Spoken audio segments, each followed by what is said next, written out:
দলমত নির্বিশেষে বাংলাদেশের সকল শ্রেণী পেশার মানুষ তার জন্য তার সুস্থতা কামনা করে বিএনপি চেয়ারপারসন 3 বারের নির্বাচিত সাবেক প্রধানমন্ত্রী ও গণতন্ত্রের মাতা খালেদা জিয়ার আশু রোগ মুক্তি কামনায় বাংলাদেশ জাতীয়তাবাদী ছাত্রদল ঢাকা বিশ্ববিদ্যালয় শাখার উদ্যোগে খতমে কোরআন ও দোয়া মাহফিল অনুষ্ঠিত হয়েছে।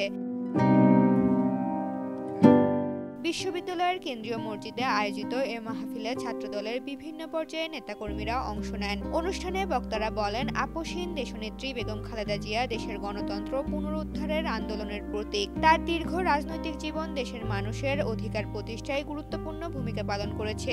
গণতন্ত্রের মাতা আপসহীন দেশনেত্রী বেগম খালেদা জিয়া, আপনারা জানেন তিনি দীর্ঘ ফ্যাসিবাদী শাসনামলে তাকে অন্যায়ভাবে কারাবন্দী করে রাখা হয়েছিল।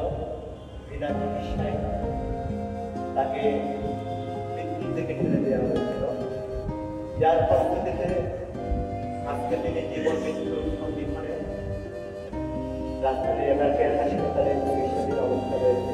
তারা আরও জানান, নেত্রী গুরুতর অসুস্থ থাকায় সারা দেশের নেতাকর্মীরা গভীর উদ্বেগে রয়েছেন এবং তার দ্রুত আরোগ্যের জন্য নিরন্তর প্রার্থনা করছেন। দোয়া মাহফিলে পবিত্র কোরআন তেলাওয়াতের মাধ্যমে দেশের শান্তি, স্থিতিশীলতা এবং খালেদা জিয়ার দ্রুত সুস্থতা কামনা করা হয়। উপস্থিত সবাই বিশ্বাস প্রকাশ করেন যে রাব্বুল আলামিন অবশ্যই দোয়া কবুল করবেন।